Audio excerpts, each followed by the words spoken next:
I'm delighted to introduce and to welcome you tonight to our opening event for the exhibition Matthew Baumgardner, Grids and Glyphs.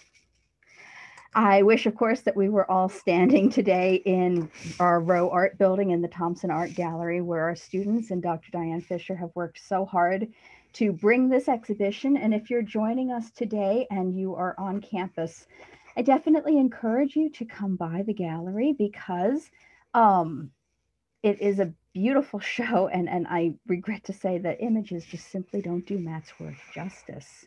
However, I am really delighted that we have Zoom and we have this forum tonight where we can come together and to celebrate Matt's art and also to celebrate the hard work of Dr. Fisher and her students who are here with us this evening and who we'll be speaking with in a few moments. I'm Dr. Sarah Archino. I'm an associate professor here at Furman and I teach art history. And it has been my absolute pleasure over the last 2 years to get to know the work of Matthew Baumgardner and to have the opportunity to see it in person and to see the breadth and the depth of his art. And so when Diane asked if I would speak for just a few minutes today as a way of introduction, I embraced this opportunity to talk about the nature of abstraction. So I teach 20th century art. I was actually teaching today about Vasily Kandinsky.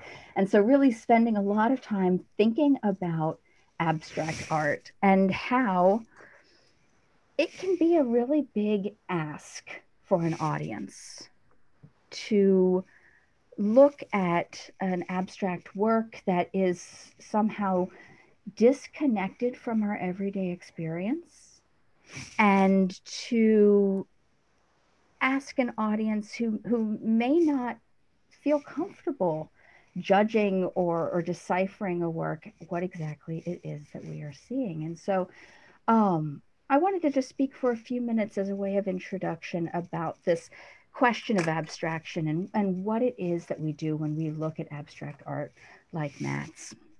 Because I think abstraction becomes a way to tackle two really contradictory statements or two contradictory sentiments.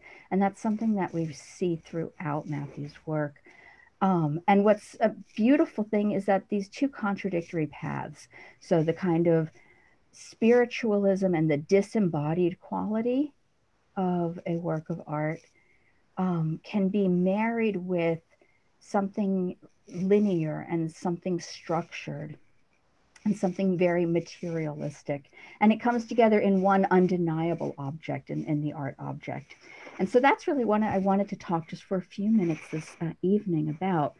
This notion of spirituality in abstract art is not one that is new, but it is one that is deeply embedded in Matt's work. And I think it's a paradox that resolves itself in an art object because the spiritual is a way and abstraction provides a way of getting away from simply representing the everyday world. And for artists who perhaps are seeking a path away from materialism or away from our everyday busy lives that keep our heads down and can absorb us in ways that are counterproductive, abstraction offers an opportunity to break from that everyday. It offers us a chance to enter into a space that is not concrete physical reality, but that has deep resonances, whether it's through color, and Matt's color is, one of the most strikingly attractive and astonishing aspects of his work, whether it's line, whether it's materiality. There are things in an abstract work which can call to us and which can beckon us out of that every day. And at the same time that it beckons us to this more spiritual appreciation, it calls attention to its own materiality. And that is something that I think is equally undeniable in Matt's work, that while it lures us into a world that is not our own, at the same time, its physical presence, the mud, the carving, the glyphs, the layers insist on a physicality of the object itself. And so the sort of reconciliation of this paradox is that this painting creates another space, something between the spiritual and something between spiritual and material, or some way of bringing together the spiritual and the material. And so in some ways, it harkens back to much more ancient ideas about icons or portals in art as something that can connect us to things that we feel without having to understand. These are some of the qualities that I have grown to admire deeply in Matt's work, because it is part of a legacy of abstraction, and particularly abstraction in the service of a higher spirit that Matt clearly admired and studied and carried forward with him. So tonight we'll hear about Matt's life and his work, and we will enjoy a virtual tour through the show, which is currently up in the Thompson Gallery, which will also be available shortly at a website, baumgardnerarchives.com, which was organized by 3 Furman summer research students. It also features archives and artifacts from the 2019 exhibition on Matt's cubes. So I'll invite you tonight to listen to 2 presentations. We're going to have a presentation by Dr. Diane Fisher, who was the professor and the coordinator for the course that organized the exhibition Grids and Glyphs. And then we will have the students take us on a recorded virtual tour, since we can't all be in the actual space tonight.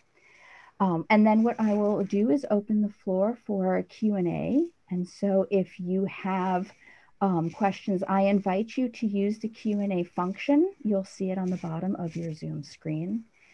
I will be happy to moderate these questions and to present them to our panelists at that portion in the evening. So if you have a question between now and then, you're certainly welcome to enter into the Q&A. Before we begin, though, I really would like to take a moment to thank Dr. Fisher, to thank our guest speakers. And so we have a few experts and people who knew Matt who will join us tonight on the panel, and I'll introduce them as we enter into that portion of the event.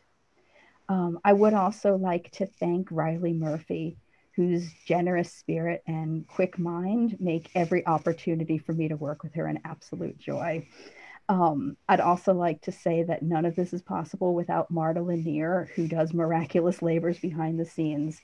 And I'd also like to thank Caroline Bass and Ann Heaton Sanders for their work in putting together the event tonight and their help with the website.